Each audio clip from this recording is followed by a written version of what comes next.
o documento Summorum Pontificum, que foi promulgado no ano 2007 pelo Papa Bento XVI, né? Estamos comemorando 10 anos desse documento. Um documento importante na igreja, que eu vou fazer essa pergunta para o Padre Guido, o que ele traz de novidade, né? Mas vale a pena você ter conhecimento desse documento, o que o Papa Bento XVI falou do Papa Gregório Magno, por exemplo, ou do Papa Pio V, como citamos no bloco anterior, um pouco da carga histórica, né, de toda a liturgia, mas lembrando que o rito ordinário e extraordinário da Santa Missa estão disponíveis nas duas ocasiões, que são válidas, belas, podem ser bem celebradas. O latim está presente nas duas ocasiões, inclusive, pois o rito novo, né, a Novus Ordo, não aboliu o latim, continua sendo a língua oficial da Igreja, porém é permitida a sua tradução nas línguas vernáculas. Mas deixa eu ouvir do Padre Guido. Padre Guido, esse documento, Summorum Pontificum, em poucas palavras, o que ele trouxe de novo para a Igreja? Bom, em primeiro lugar, trouxe a preocupação do Santo Padre, o Papa, de preservar dentro da liturgia eucarística, são palavras em língua latina, a lex orandi e a lex credendi. Isto é, aquele encontro que nós fazemos com Deus deve ser um encontro de oração, certo. Lex orandi. E também este encontro deve ser marcado pela lex credendi, isto é, os pontos de fé, os artigos de fé que nós defendemos e professamos não sofrem nenhuma alteração. Certo. Portanto, o Papa autoriza, diante do pedido de fiéis, e de acordo, naturalmente, com a autoridade episcopal, com o seu bispo, a celebração com prudência e com discernimento da Santa Missa, usando aquele que é o missal romano estabelecido já na época tridentina, certo? Em língua latina, em perfeita sintonia com a Igreja, e autoriza, digamos assim, o uso. Portanto, o que a Igreja quer que não haja uma, desculpa a expressão, competição entre um rito de missa, dizendo um é melhor do que o outro. Não. Todos, usados nos 2000 anos de história, têm o seu grande valor e são todos aprovados positivamente. Não deve existir uma briga entre um e o outro, dizendo vale a pena um, vale a pena o outro. Não. Cada um no seu tempo, com os seus grandes valores.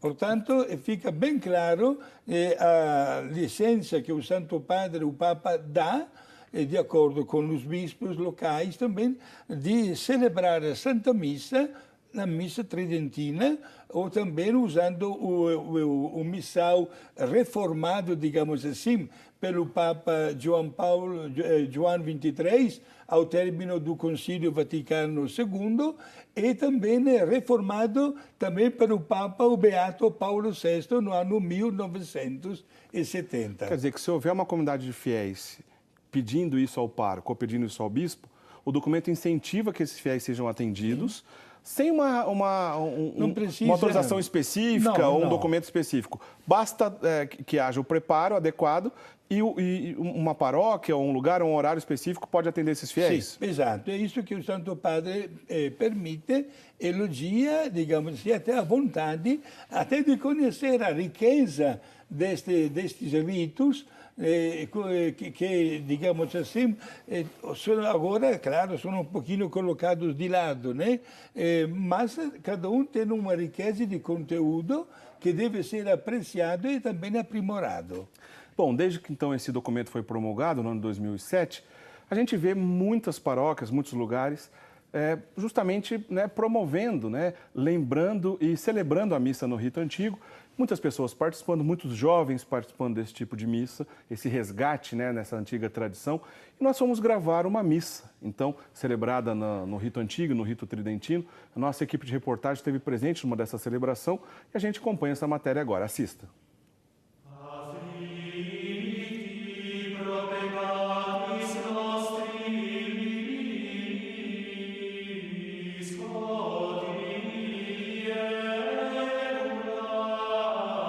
A essência é a mesma: ofertório, consagração e comunhão.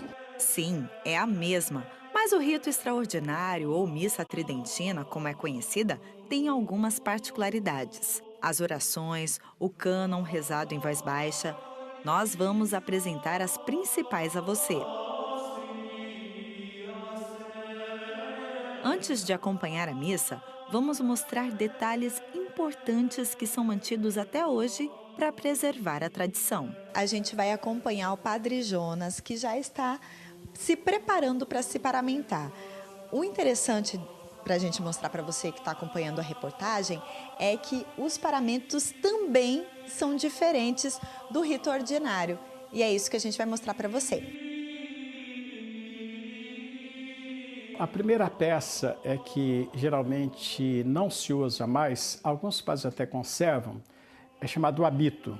O hábito é a primeira peça que o padre coloca sobre a cabeça primeiro, para simbolizar a coroa de espinhos, porque a missa é a renovação do sacrifício da cruz. Esta peça nós chamamos de alva, é para lembrar aquela vestimenta que Jesus colocou, ou melhor, que Herodes colocou em Jesus e devolveu então a Pilatos para dizer que ele estava louco, que não estava com o uso das faculdades. E Nosso Senhor, ele foi amarrado na sua paixão. Neste rito, a história é cruzada. Quando o bispo celebra, aí ele coloca solta, para simbolizar que o poder do bispo é maior que o do padre. Comumente, nos paramentos, provavelmente nos paramentos romanos, tem uma grande cruz atrás, para que todo mundo se lembre que o padre, como Jesus, está carregando a cruz. Que vamos fazer exatamente isso agora. Então, assim o padre está paramentado. Mas eu gostaria também só de mostrar aqui o cálice. O padre, ele leva o cálice consigo para o altar.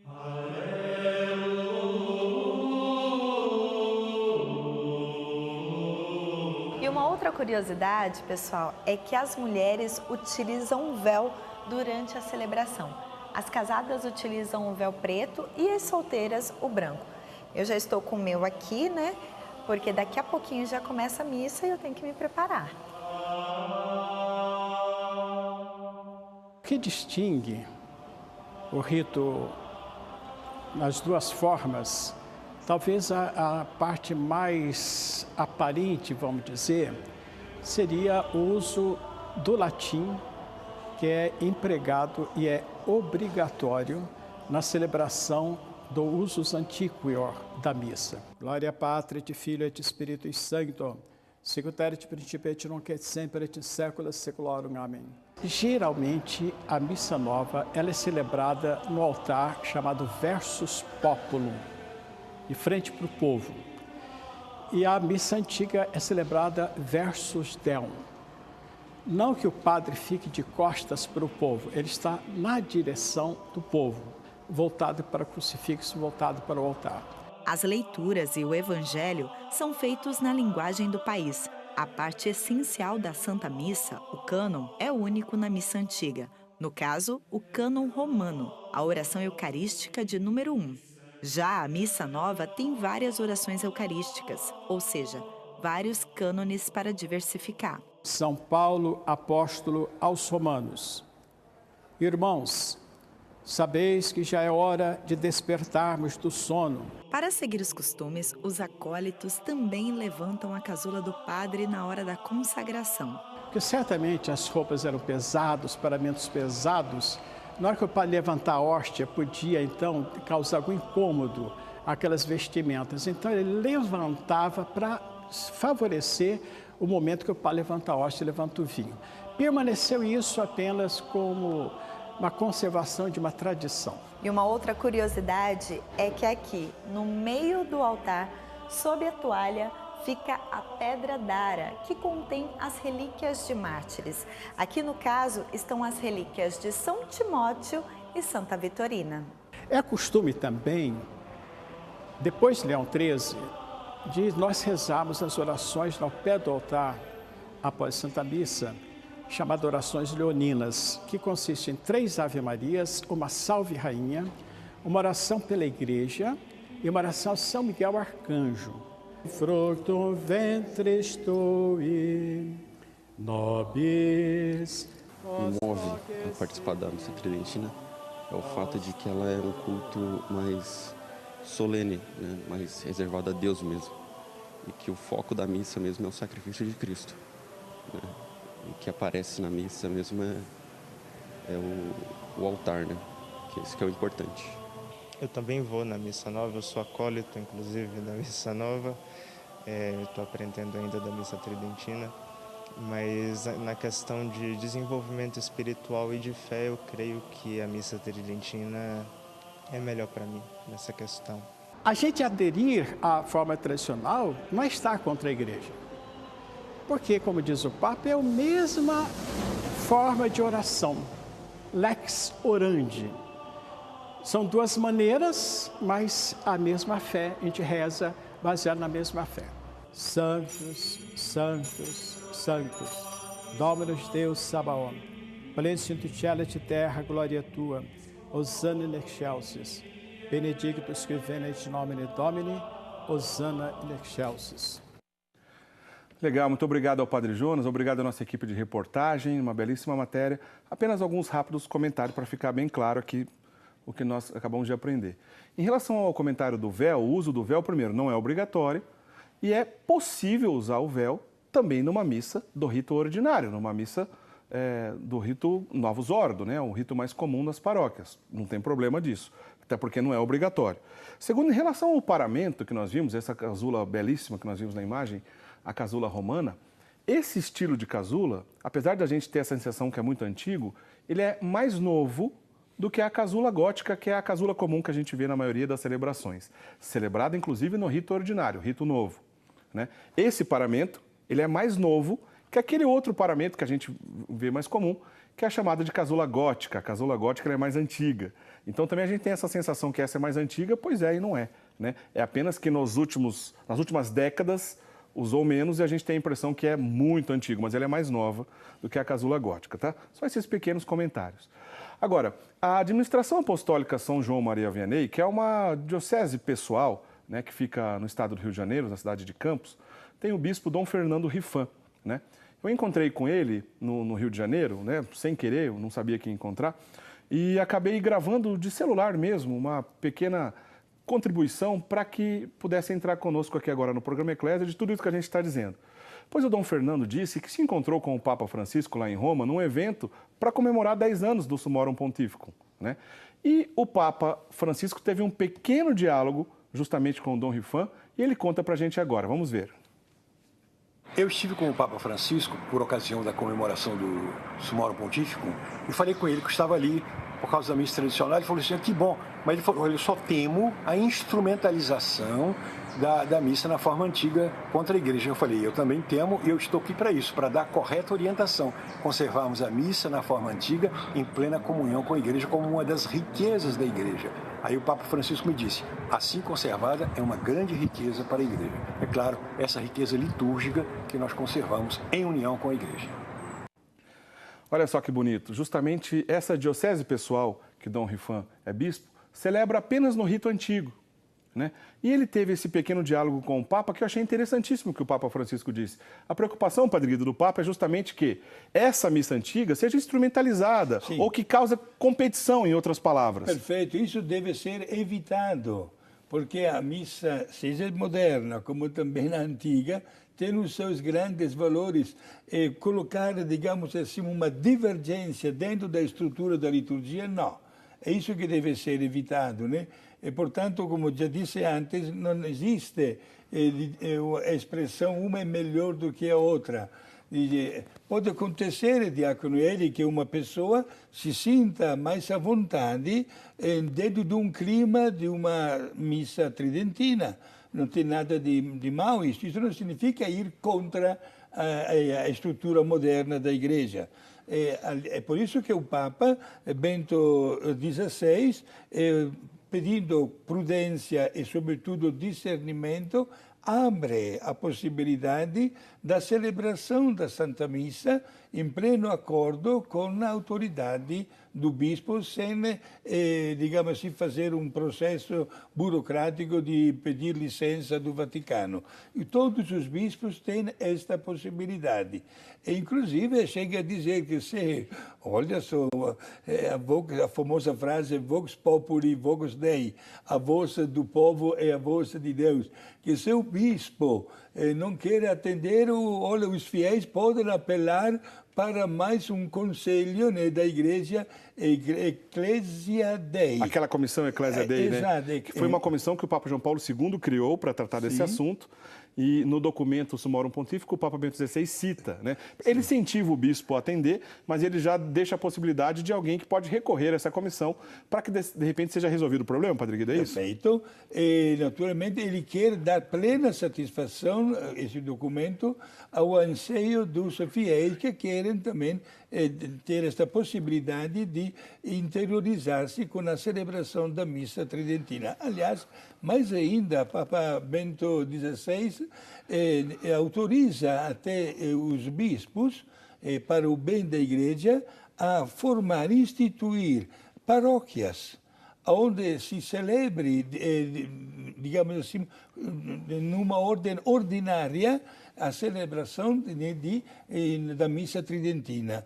Como também é bom que nós saibamos, veja só, gente, que grande abertura do Papa Bento XVI, até a celebração dos sacramentos conforme o rito tridentino. Quer dizer, não restaurou só a questão da Santa Missa, né, Padre Guido? Não. É possível os outros sacramentos? Dos outros sacramentos e também do ofício divino, né?